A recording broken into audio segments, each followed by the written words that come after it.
So today we're going to be installing an accent wall in a bedroom. We have 8 single rolls, and we'll be priming the walls first with a wall covering primer, and then we'll lay out the room and get ready to start to do the install. But we'll show you in steps as we do this.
So we have the wall all primed, and now what we're going to do is we're going to open up the paper.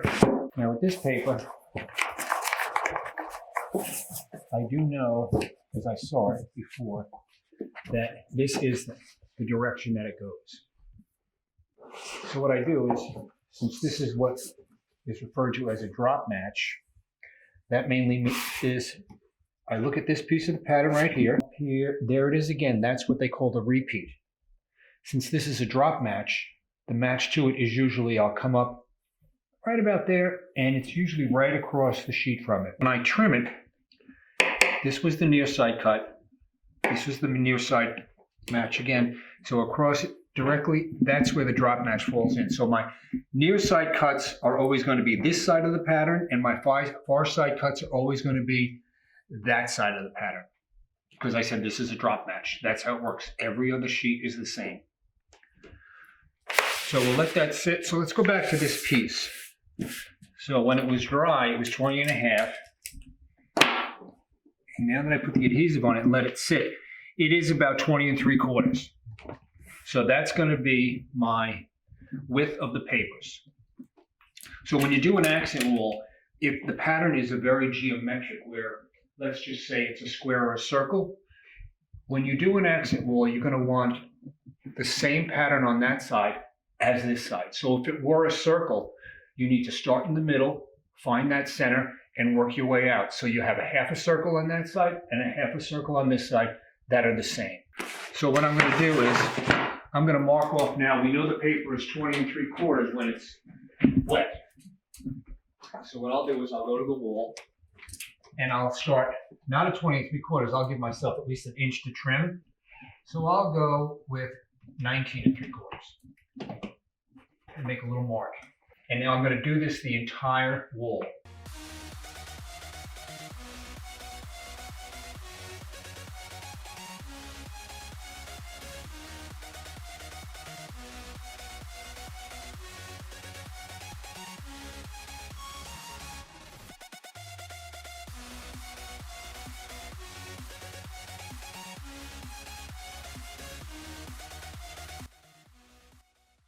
So now with this pattern, I am going to use this particular, I'm going to call it a tree.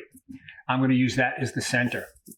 So what I'll have to do then is I'm going to measure from that line out. It's just about, let's go with about 2 7/8 will come out from the center. So if I do that, right there. So that's where I would strike my level line there. All right, so now, since I found out that the pattern is a little bit in, I'm going to use a new line just to make sure that the center of the room, which is this one, has this pattern running up and down. So now I'll have to take that 20 3/4 again, and I'll start from that line, because that now is going to be my first true, that's where the first piece will come from. And I'll mark it now all the way across the room. Sometimes you do get a lot of marks when you're moving the seeds. So this one I'll do it again. Just to give it a little different mark, I put a little cross in the middle of it. So now this piece, you can see that's the width of the last piece there. So now I got to go back to the center and mark them again.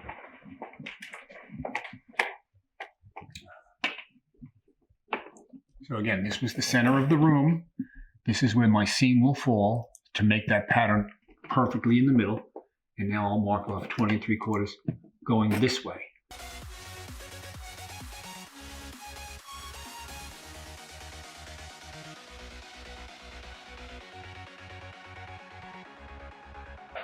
There's my first level line. It'll be there. And this pattern.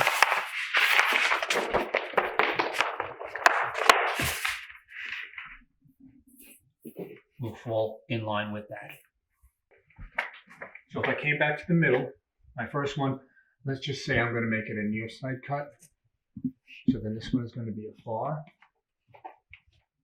near, far, near. 6 is a far. This is the one that I'm going to cut, and hopefully that last one will also be a far, where I could use the other half of that sheet.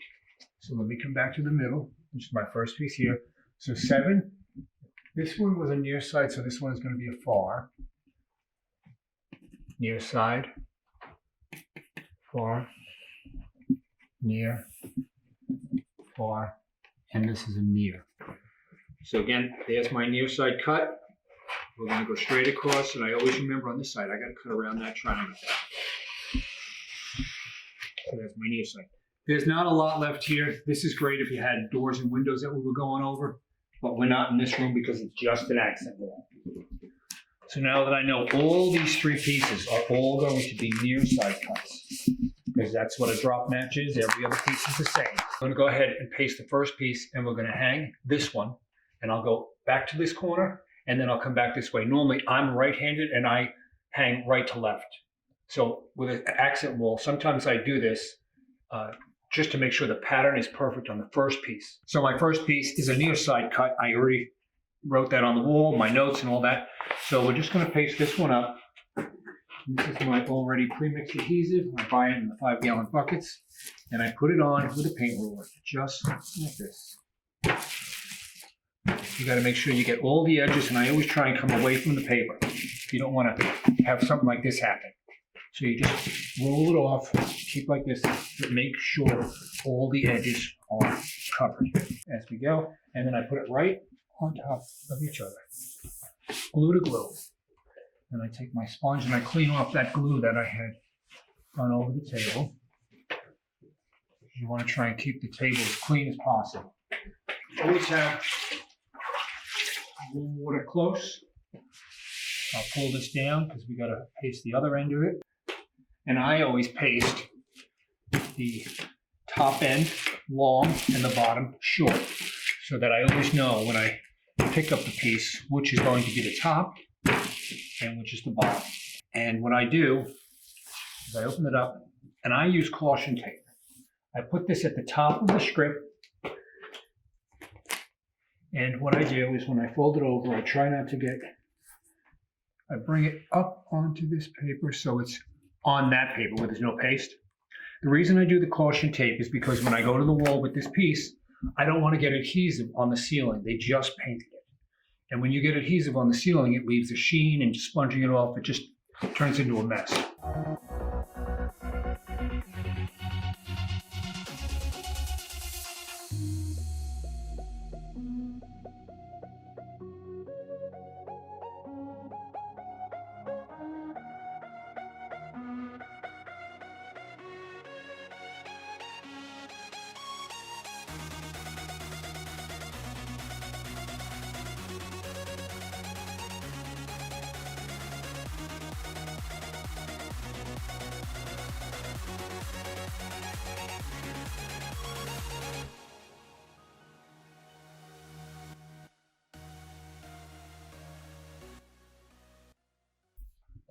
So now this is my second piece of the drop match. It's every other one.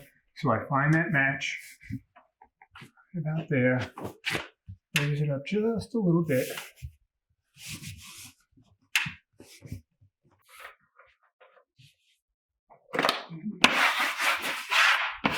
Smooth it down.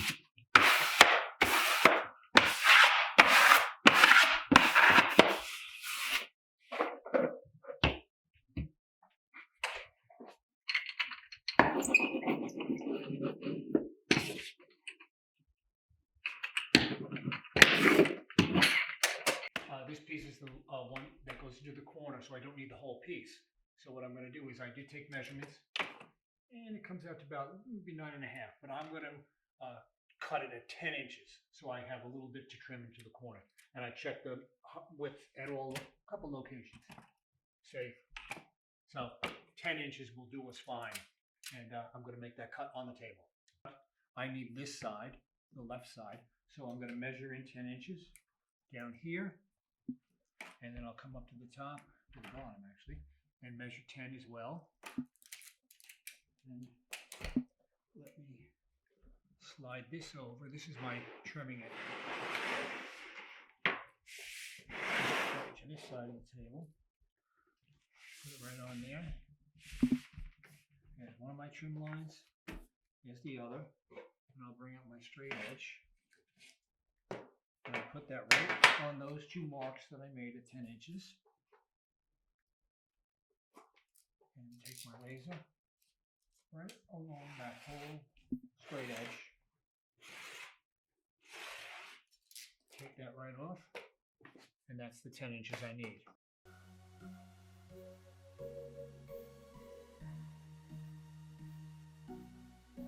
So this is the finished product of the accent wall. And if you like it, please do so and then subscribe. And hopefully we'll see you on the next install.